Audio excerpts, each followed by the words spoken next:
Good afternoon. I don't want to take much of your time. I know you are interested about the session. It's a great pleasure to welcome you all to our cultural and educational events, Knowledge Cycle today. We shall explore together the Last Overland by Alex Bescoby, which consider a new cultural and educational experience that widen the knowledge of culture and richness and the diversity of our program. We are here coming from all the way from the headquarters in Abu Dhabi to Dubai to our special audience of the Emirates Airline Festival. And we wish that you enjoy this session and you get the best benefit out of it. Have a nice evening and enjoy this session. Thank you so much.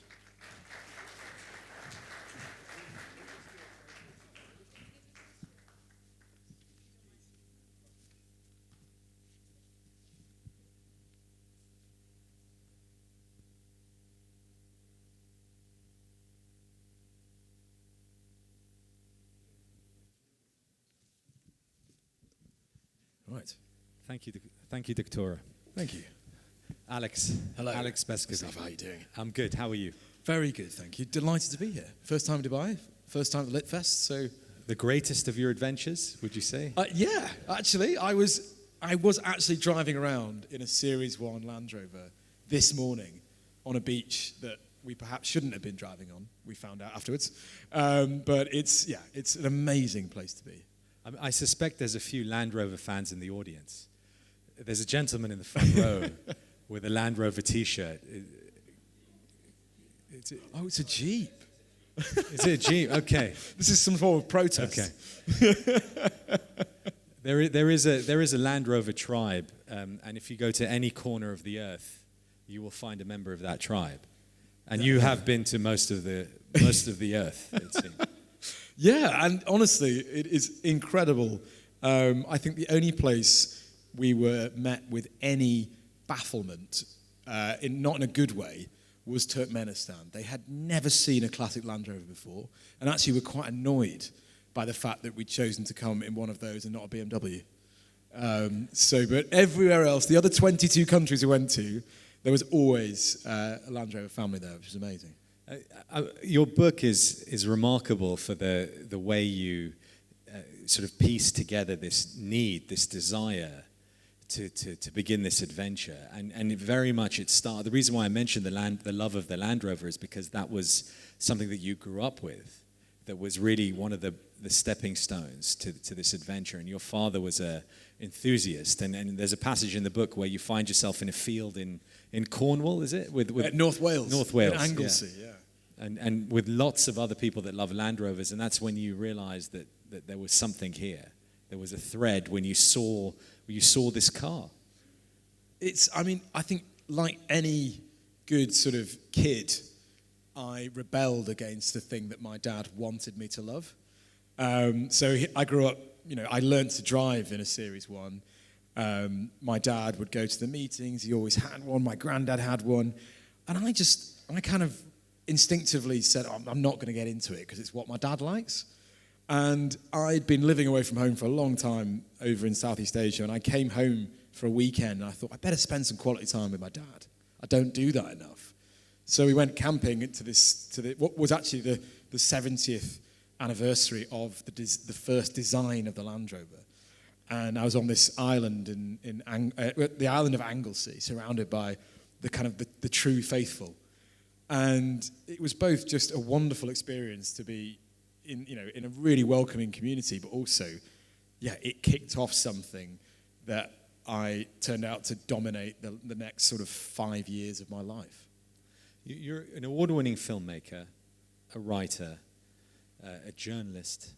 You've lived in different parts of the world, including Myanmar, Burma, and you talk about in the book, and I'm going to read a passage in a moment that kind of really speaks to this, but your filmmaking and your career, as well as this adventure, probably couldn't have happened without the natural curiosity that you have. And where did that curiosity come from? Where do you think that need, that desire to find out about a particular topic first originated? I think at school, I only ever liked subjects that I was like basically good at without having to try. So I hated maths, I hated science, I couldn't do music, but I loved history and I loved English, and I would become obsessed with particular stories. And I think that little kid who would get obsessed, whether it was with sort of Lord of the Rings or, whatever I was obsessed with as a kid, I realized that the only way I was ever going to work hard as an adult is if I was obsessed with what I was working on. And those obsessions essentially has built my career, because I find out something, a fact, and then I go, that's really interesting, I want to know more. And then all of a sudden I'm 4 years later and I've made a film about it and written a book and all this sort of thing. But I have to, because it's the obsession that gets you to the end, I think. And so if I set the scene, you're in Anglesey, you're surrounded by Land Rover lovers, you find this car, you're talking to a gentleman who knows the history of this car, and you find out there was a journey taken in the mid-50s by a group of Cambridge students, and you obviously were a Cambridge graduate, who decided to drive from Singapore to London. London, Singapore, forgive me. And it sounded like the most remarkable thing. And then this is what you did next after hearing it. I'll read from your book. That night, as a symphony of snoring rippled across the campsite, I closed my tent and trawled Google for everything I could find on the expedition. Discovering a BBC documentary from 2005 marking its 50th anniversary, I watched, captivated, as a much fresher-looking Oxford charged through the deserts of Afghanistan and kicked up dust in the shadow of the Himalayas. Of all the people who might have opened the film, I had not expected to see Sir David Attenborough. This was a story of high adventure in petrol-guzzling cars, not the perils of climate change to which they are undoubtedly contributing. 5 decades ago, however, the world was different. Attenborough, then a young producer at the BBC, recalled his incredulity as 6 young men appeared in his office proposing to drive from London to Singapore. You were hooked at that moment. And then what happened? Well, just on that, at the Attenborough connection, as soon as you start digging, you go, surely not.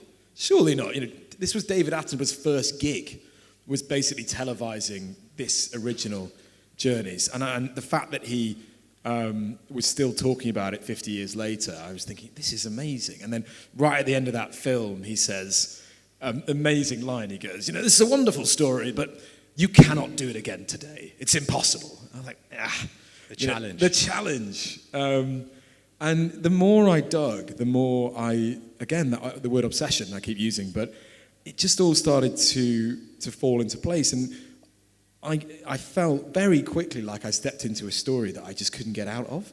So this car that was driving around in Anglesey, it had been sort of rediscovered on the island of St. Helena, which is where Napoleon had been exiled to, right in the middle of the South Atlantic. And this mad Yorkshireman had found it and brought it back, and he'd fixed it. And then one of the original crew had come out of the woodwork and said, look, I'm 87 years old, but I'd like to do it again. And so you had sort of these 2 pieces of the puzzle to recreate this historic journey. All you needed was somebody stupid enough to agree to take an 87-year-old man and a car that was almost 70 years old on a journey that would kill both of them, almost certainly. So that was me. And I quickly realized that you sort of attached your, not say reputation, you don't really have one, but your ego to a story. And you then can't get out of it. I didn't want to, but you physically couldn't get out of it at that point. And so Tim Slessor was the 87-year-old. And so you had that connection, that visceral connection to the original expedition. You had David Attenborough laying down that challenge from the archives. But then you had to put together a crew. And that almost seems like something out of a Hollywood film, the way you pulled everyone together. Because the original gang were it was a natural group that were together at university. But your crew is you were the glue, but they came from different places. And did you know that these would become such an important part of your experience? No, and I think, like with many things I do, there wasn't actually much thought to it. I mean, I was on a slippery slope towards this expedition happening. And, sort of sponsors are starting to jump in. We've told people it's going to happen, which is the most dangerous thing you can do if you're ever going to, you've gone on BBC News and told people it's going to happen, so it better bloody happen. And, it was a combination of, there were certain roles, friends of mine who I had worked with before, so 2 filmmakers that I took who I'd worked with in Myanmar, another old friend from Myanmar who actually ran a travel company. It's like, how to, book passports and things like that, and visas.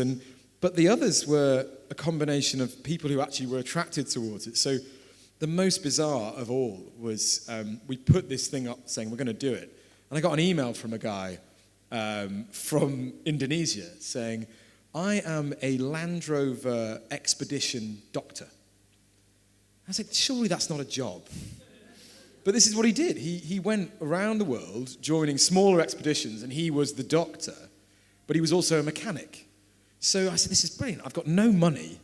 I can have 2 for the price of 1.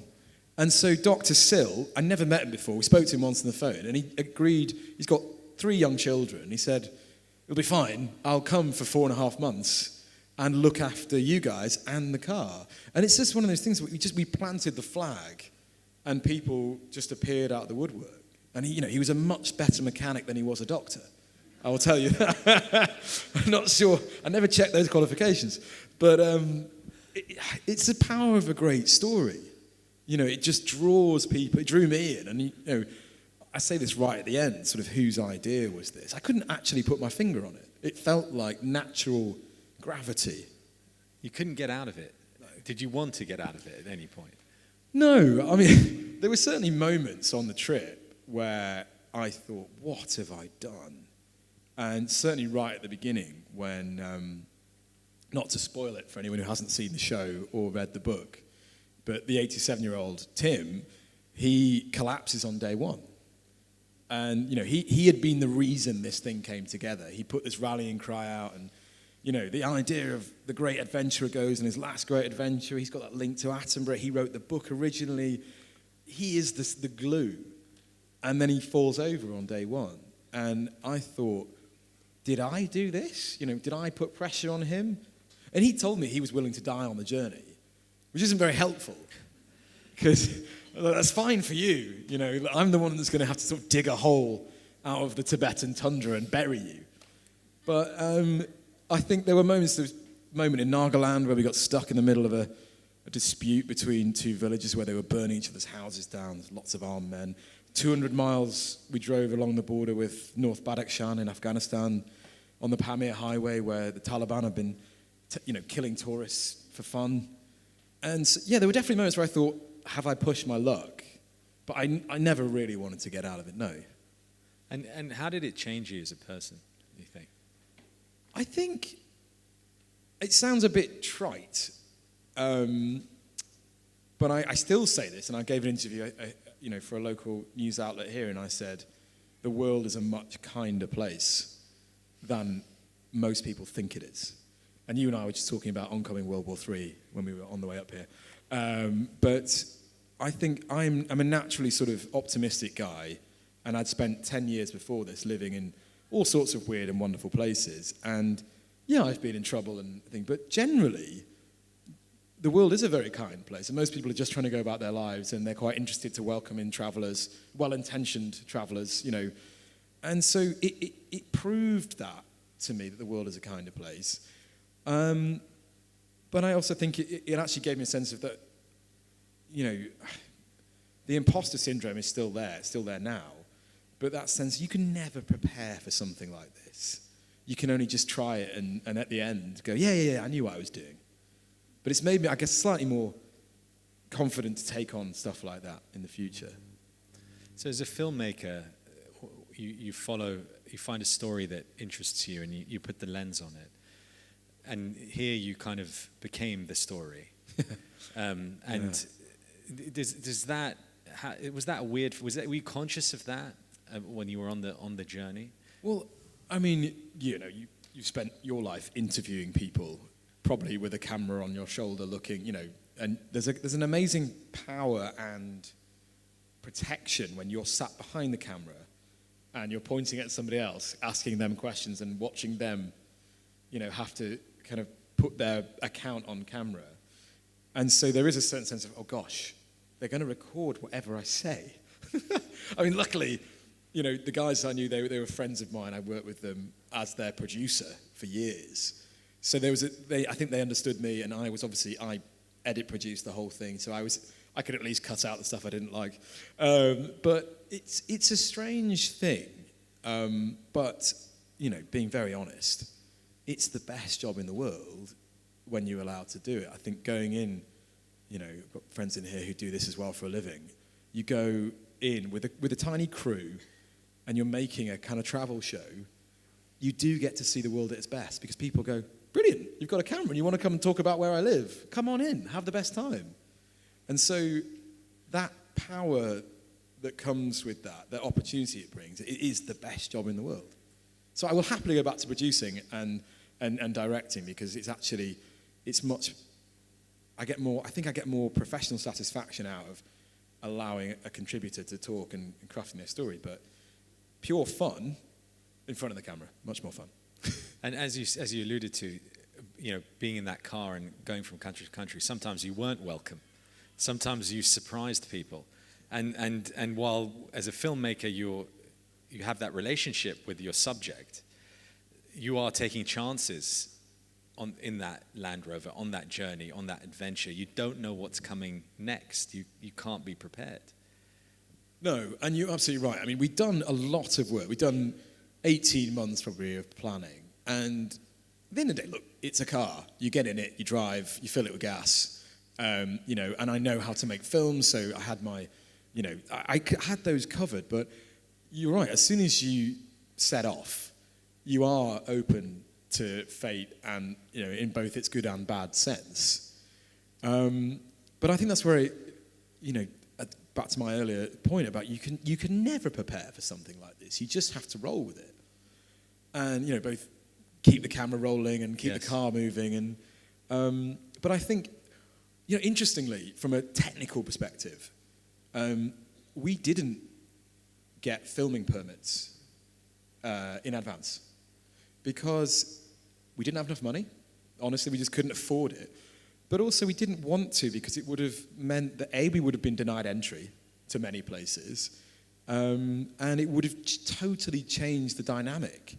When people are expecting a camera crew, particularly in very repressive places like Turkmenistan, again, for example, what you would be allowed to see, do, talk about, completely different. Whereas you just roll in, and you've got cameras that are, look like just photo cameras, you get this incredibly organic story. I mean, I still would argue that we have some of the best footage of Turkmenistan that exists because we did not declare ourselves as a film crew.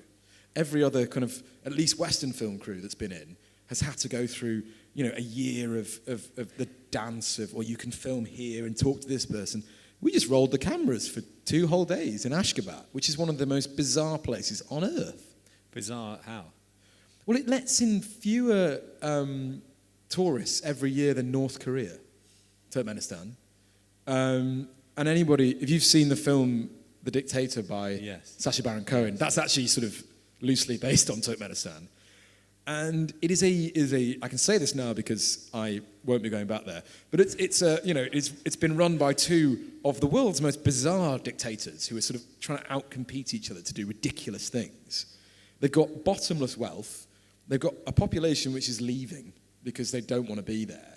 So it's about the size of sort of France and Germany combined, I think. Did you know all of this before you went? From YouTube. Okay. Yeah. So and you still went? Still went. And, but it's one of those things that it never stacks up. It was both wonderful. I mean, the people we met, our Turkmen guide, our Turkmen host, everyone was wonderful, apart from the mechanics. Okay. They were only the mechanics that we met on the way who were just really not happy to see us. They wanted the BMW. They wanted the BMW. Yeah. He was furious. And you can see it in the show. He's just so angry that we're wasting his time. I mean, if you look at, that's one country, but you had to plan the route, obviously. And I think this book serves as a historical document for the Middle East as much as anywhere else. I mean, the 55 journey could go through Iran, could go through Afghanistan, could go through Iraq. You couldn't for different reasons. But equally, Eastern Europe was open to you, and Eastern Europe wasn't open to the original expedition in the 50s. And so, history played out in literally the miles you covered.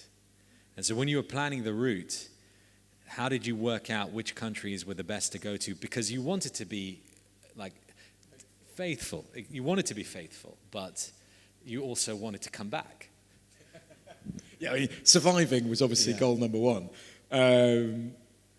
It's really interesting. I mean, we were just talking about this before. London and Singapore, their positions on the map never change. Tectonically, maybe slowly.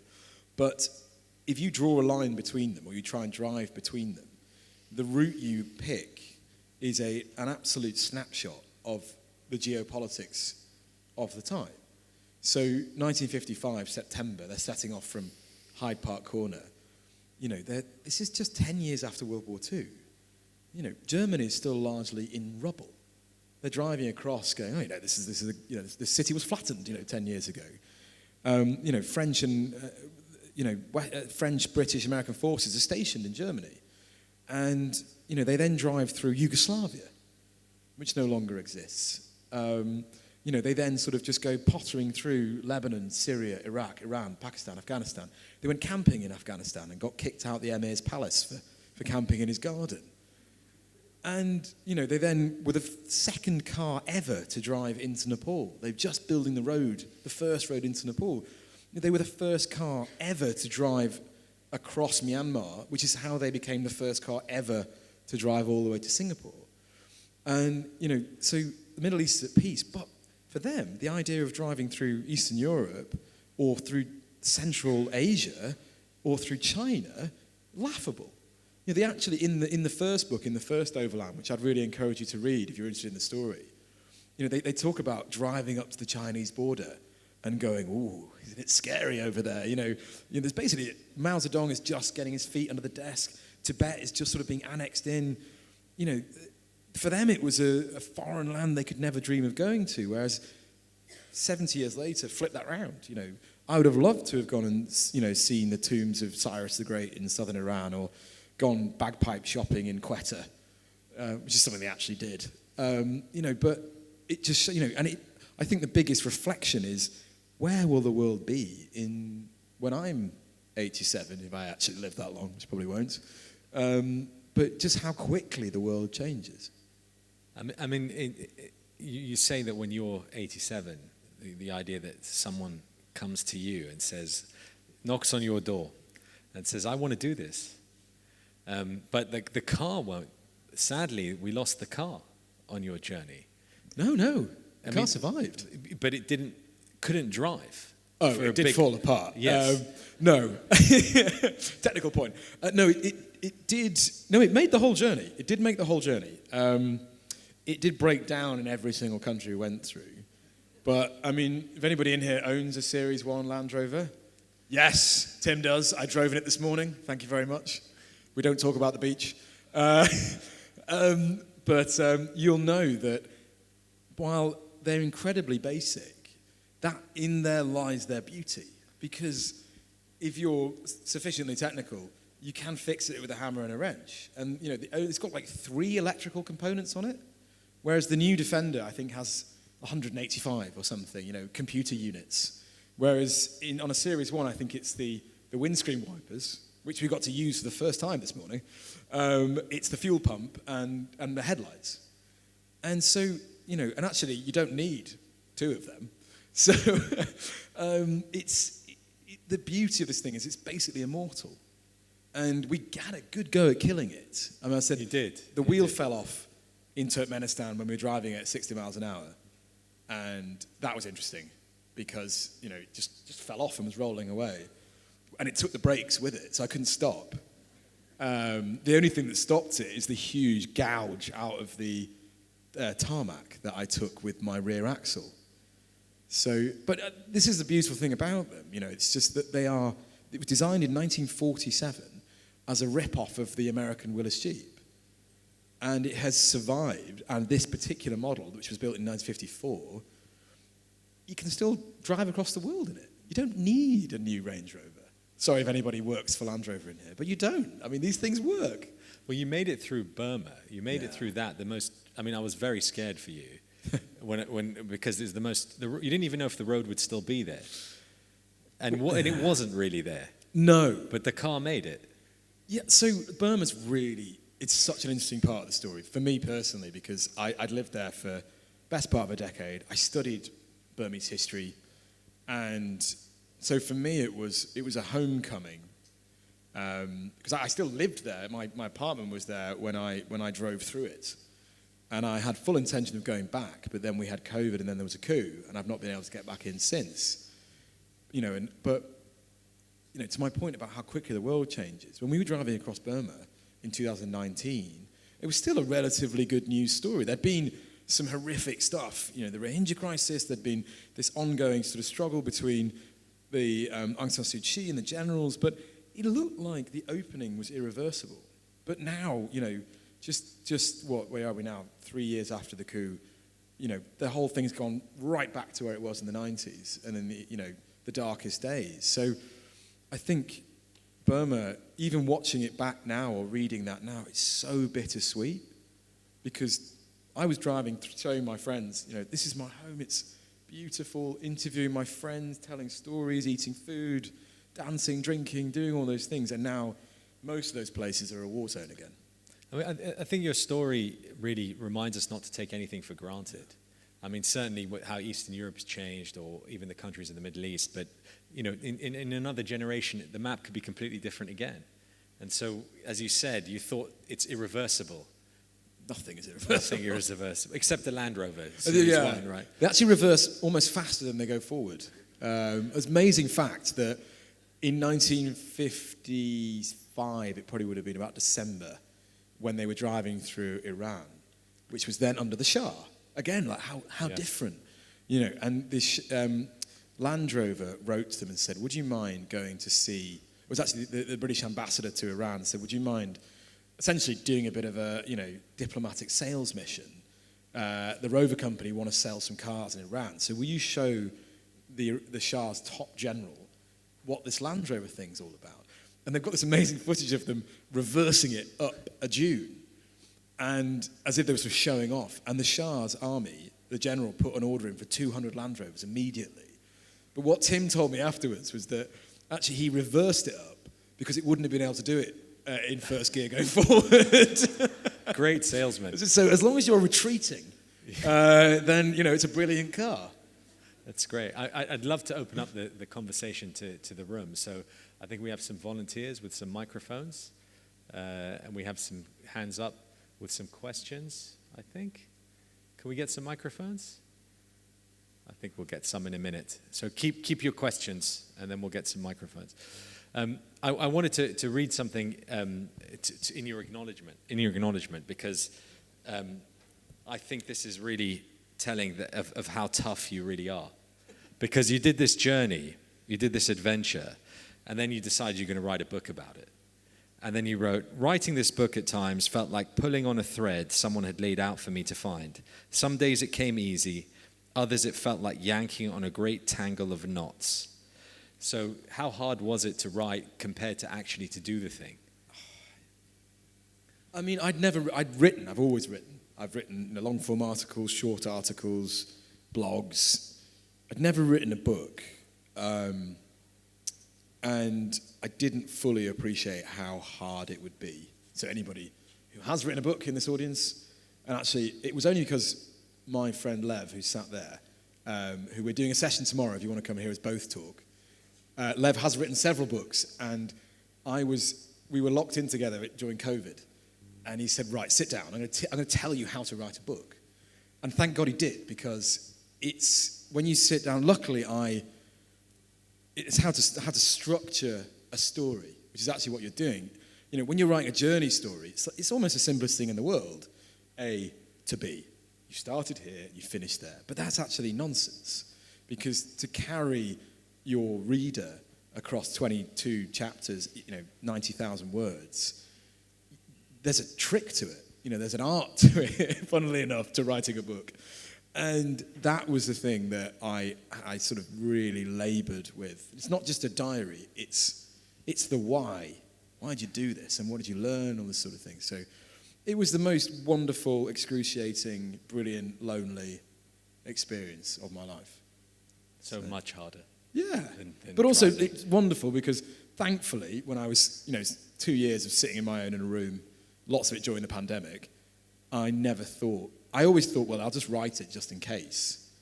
I actually now get to share it with you guys, so that's nice. That is nice. Yeah. It's very nice. Do we have the microphones? Yes. I think if we start this side of the room, in the middle, there's a gentleman. If you stand up. Yes, please. Hello to you, Mr. Alex. Greetings to you, Mr. Mustafa. I am Osama Al-Kubaisi from the American University of Madaba. I would like to ask you a question. I enjoyed your story a lot. I would like to ask you a question. Did Chris McCandless inspired you in any way? And did you watch the movie or read the book? And what do you think about it? You mean Into the Wild? Yes. Oh, you know what? I've never had that question, and it's a brilliant one, because who in here has read Into the Wild? Have you read it? I mean, it's one of those books that you read. How old are you, sir? You can just shout. I'm 22 years old. Right, I read it as must have been 19, and it's the first time I ever left the UK. When a long haul, I went actually to Burma, and I read it while I was on my first, sort of gap year experience, and I thought, what a hero. I was reading Jack London, I was reading all this, I'm going to run off into the wilderness, I'm going to live off-grid on my own, that is the secret to life. I'm now 36, and I think the guy's an idiot. But there's still a part of me that song appeals to. And yeah, there's definitely, what do I think of the book is incredible. I mean, tragic, I'm sorry for calling me an idiot, it's a tragic story. But he went into the wild completely unprepared. I think at least my lesson from that is don't go alone and go with people who know more than you do about everything. And yeah, but the literature that he was drawing on, that he was inspired by, the Call of the Wild, I don't know if you've read any of this stuff, but yeah, it's intoxicating when you're 22. But if you're going in, take a bloody phone. And don't eat the berries or whatever it was that killed him. Yeah. That's right. I saw the film. Yeah, it's so I deeply remember, yeah. sad. Thank you for that question. It's brilliant. We have another question, I think, right in front. Yes. Okay, bismillah. Good evening, Mr. Alex. Good evening, Mr. Mustafa Alrawi. Good evening, ladies and gentlemen here. So actually, I will introduce myself. My name is Salih Abdurrahman Barak. I am BA Senior studying at Linguistics and Translation in King Abdulaziz University. So actually, I have two questions. It's okay? Two short questions. Let's hear the first one. Okay, I will. Okay. After you're doing your long journey, you say from London to Singapore, I think? Singapore to London. Yeah, it's very, very long journey. So has your depends on natural sources is increased or not? This is the first question. Can I ask the second? I didn't follow it. Sorry, can you repeat the question? About how has your depends on natural sources are increased? Natural resources. Yeah, natural What did you resources. see in terms of that on your journey? That's a very good question. So obviously, doing a road trip like this in the 50s, its environmental impact would never have been even an issue. And I think it was one of the things that we genuinely ummed and ahed about when we were planning, is it appropriate in this context, in the age of a climate crisis, to do this? And the kind of cheeky answer is, if you've ever flown from Singapore to London, even just your one seat's worth of carbon would absolutely dwarf our carbon output from this journey. So we actually did the maths on this to be able to sort of answer this question. But I also I went in with these sort of misgivings as well. Again, is it appropriate? But what I saw was a world on the move. Whether I was driving from Singapore to London or not didn't matter. One of the most memorable moments I remember was sitting in Kashgar in Xinjiang province in Western China. And there was a queue of HGV vehicles, the biggest things I've ever seen. And it stretched about 10 miles to the border. And they were just sat there, and the drivers had their whole families in the cab, and they lived on the road. And so we just knocked on one of the windows to do a bit of a piece, about it, and said, well, where are you going? Like, Romania. And I thought, all of us were driving from here all the way to Romania and back again. And this is not, again, to make excuses, but our entire global economy, we look at planes, we look at ships and everything, but there's an overlanding, our desire for endless consumerism also plays out on land, and I think whether we cut back on air travel, people are still driving, crisscrossing the world as they have done for thousands of years. So not a great answer to your question, I'm afraid, but it's not something that we dwelt on too much, because you just felt like you were part of something so much bigger that was going on, that doing this journey or not wouldn't have changed a jot, I think. But you witnessed the impact, as you said, of consumerism in one part of the world being felt in another part of the world. It was visible right in front of you. Yeah. And, what's amazing is, I'm a historian first and foremost, and, it was something wonderful about, that was the beginning of the Silk Road. The Silk Road is this incredibly evocative idea, but what it really meant was it began in Western China and it ended in Istanbul, Constantinople, and in between that was the civilized world. Britain, Singapore, we were two pirate islands on either side of the world, frankly, full of sort of primitives in kind of, wooden houses, but the center of religion, of culture, of writing, of everything sat between Constantinople and Kashgar. And it was amazing to see that, even though that the world has shifted again in terms of centuries here, that trade route is still in use. And because of the rise of China, which is probably the biggest geopolitical change between 1955 2019, from complete basket case to world power, it just shows you that nothing lasts forever. We have more questions. Try this. Anyone? We'll try that corner of the room, and then we'll come back to the middle, and then we'll go back to the left. In the corner over there? Sorry. I'm making the volunteers work very hard. I apologize. But it's nothing compared to driving from Singapore to London. No, it isn't. Thank you. Respect Hello. it. Oh, sorry. My name is Kate. Thank you very much for discussing with us today. I was wondering, as you were writing it, did you feel any, I don't want to say responsibility, but to not make it too much like, oh, look at these strange people I ran into, or to get too much into extremes? Because, I'm a lot older than you, so I remember the travelogues of yesteryear that were all like, oh, this is such a strange place and strange people. And also, as you were saying earlier, the people that you met wanted to give the good things that were about their area, which is natural, but then that could also skew the overall tone of what you're writing. So I was just wondering if you battled at all with those concepts.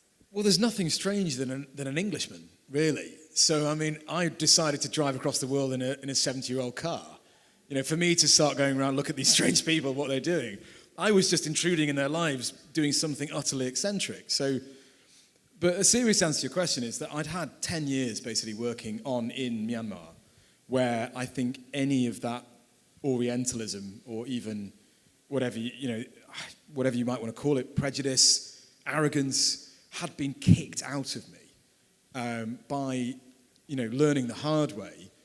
And the lesson I took from Myanmar is the longer I was there, the less I understood. And it was totally fine to say, I do not understand this place. What infuriated me, and it still does, was people parachuting in, presenters or, I remember it vividly being there the night of the 2015 election in Myanmar. And every foreign correspondent that I'd worshipped as a student turns in. And obviously it's their job, right? They and they go, and they tell you with great confidence, they find someone to interview. They wrote the story in the newsroom back in London or Paris or wherever they came from. They don't have a clue, but they have the arrogance to be like, I'm going to tell you what's going on here. And it infuriated me. And as I said, I kind of got asked, because I was based in Myanmar, I got asked to sort of produce other people's shows. I said, no, because I know what will happen is you'll come and you'll find the people that agree with what you want to say about this place, and then you'll tell that story. So no, I think Myanmar taught me to do not go into a place already having decided what the story is. Remain open-minded, and for a man who talks a lot, let other people talk. And as I said, I learned this skill from being behind the camera. Your job as an interviewer is to let the other person tell their story. So I think it's going into a place and just letting people say what they want to say about that place. So obviously when you write, it's from a first-person perspective, but I had that same attitude of, I'm not judging anything here. It's not my place. Nothing is necessarily good or bad. And I think having spent so much time living in a culture that wasn't my own, you become deeply relative about everything, which is problematic in its own way. But no, I hope if you do read it, and if you find something in there and you go, you English bugger, you shouldn't have written that, that shows. And so I just finished this. I mean, obviously, I was born in 1987. I think the last colony was 1997, Hong Kong, whatever. It was dead by the time I was born. But you cannot escape it. But I felt when I was working in Myanmar, all my stories were in some way about the echoes of empire. And I wanted to understand how you could still feel the ripples of the British Empire in Myanmar. And my approach to that was, well, let the people from Myanmar tell you what's going on. But I was really conscious that lens traveled with me through Northeast India, Nepal, even like the Great Game in Central Asia. Everywhere you went, almost, you could find the driftwood of empire. So that was the lens I chose to put on it. It comes up, there's a lot of that in there. But as a Brit, I don't want to say I'm so young. I'm not responsible for it. I'm not going to apologize for it. It's not my fault. But I have to be conscious of it, absolutely. I think we had a question in the middle. Yes, I think. Yeah, thank you. Hi, Alex. My name is Nandita. I was wondering, besides people being warm and welcoming everywhere you went, are there any specific instances that make you say the world is a kinder place than you thought it would be? That's a lovely question, thank you. Specific instances about world as a kinder place. Do you know what? And it's not a specific, it's more an accumulation of the same experience. And again, Mustafa and I were talking about this on, just before, but there's something strange about these cars. And not just about cars, but about Land Rovers, and particularly old ones, is that every one of them has a story. And the reason that somebody owns one, I mean, Tim, you were telling me this morning, is that you just, you decided that at 16 you just had to have one. And usually it was because of an uncle or a father, a grandfather, an auntie, who had one of these, and it reminded them of them. And I'd say the nicest thing about this journey was that purely because of what we were doing, people would come up to me and say, I want to tell you a story, and it's about my grandfather. My father's no longer here, and this is why I have this car. And that has not stopped since I came home. I'd say once a week, I get an email as the show starts to go around the world in the book from someone saying, hello. I had one from a lady called Annie, who was 85 in Melbourne. And she says, well, I drove from London to Melbourne because I read the First Overland. And I'm settled here, have children here, and she then wrote me an email this long about, well, this happened. And I said, this is such a privilege. So I think that sense that people just want to open up. And as someone who deals in stories for a living, what a joy that was. Just behind you, I think there's a lady waiting patiently, and then we've got time for a few more, so don't worry. Okay. I'm Yvonne, I'm from Amsterdam. I'm by accident here, by surprise, actually. I also traveled a lot, all over the world, and always when you travel, something unanticipated happens. So I'm very curious what happened and what surprised you the most and how you dealt with it. Thank you. Oh gosh, I mean, there's a lot, but there's one I will never forget because it was the most bizarre experience of many. Was I was crossing the Uzbek border into Turkmenistan, and there'd been a lot of pressure around this crossing because it was the visa that took the longest to negotiate and came in last, and they rejected us twice already. So the third time we managed to get in. So even when you get there, you've got all the paperwork and you're still nervous. And we get to the border and they put the car up on a thing and they're searching it, x-raying and all that. And the biggest man I have ever seen walked out of the office. Huge man. He must have been close to 7 foot tall and also hugely fat. And he came up and he just looked at me and he said, "Conor McGregor." I was like, "What?" It's Conor. And I was like, "I don't understand, I'm really sorry." And he's just like, and started chatting, the guy goes, "Oh, he thinks you look like Conor McGregor." The UFC, the mixed martial arts sort of Irish fighter. I was like, I can see it. No, I think, yeah. To a Turkman, I obviously looked like, a bearded Irishman. That's totally fine. I said, there's worse people to be compared to. I was like, oh, that's fun, have a little josh. And then he sort of goes, "We don't like Conor McGregor." Because he had I don't know if anyone knows the story, but he had insulted Islam. Yes. Because his Uzbek opponent, and he was essentially, PNG'd in the whole Muslim world. And I thought he was joking. But I think probably deep down he was, but it all got very, very tense. And they started talking, and then Tashmurad, our guide, said, "Look, this is what's going on, it's all a bit sensitive." It's like, "I'm not Conor McGregor." And he said, "Apologise." And I was like, "Well, you are 7 feet tall, and I would like to get into Turkmenistan." So I said, "I'm really sorry on behalf of Conor McGregor and his insulting Islam." And he said, "Okay." And then the postscript to this story is he said, he sort of leaned on the car again, and the car sort of goes this way, and he goes, "Leaking." And I went, "Oh, it's always leaking, it's a Land Rover." And I was just wanted to get away from this man. And what I didn't realise is what happened. So I don't know but with all the fluid from the diff had been leaking out. It's bright green almost. And that sort of presaged what happened next, which was the fact that our half axle had disconnected and popped out. So if I'd listened to the enormous Turkman, who had insulted me by calling me Conor McGregor, I probably wouldn't have ended up crashing my car. But I was just so terrified and wanted to get away from him that we just drove off. And 10 minutes later, it fell off, and the whole expedition fell to pieces. So, I mean, I think it's understandable.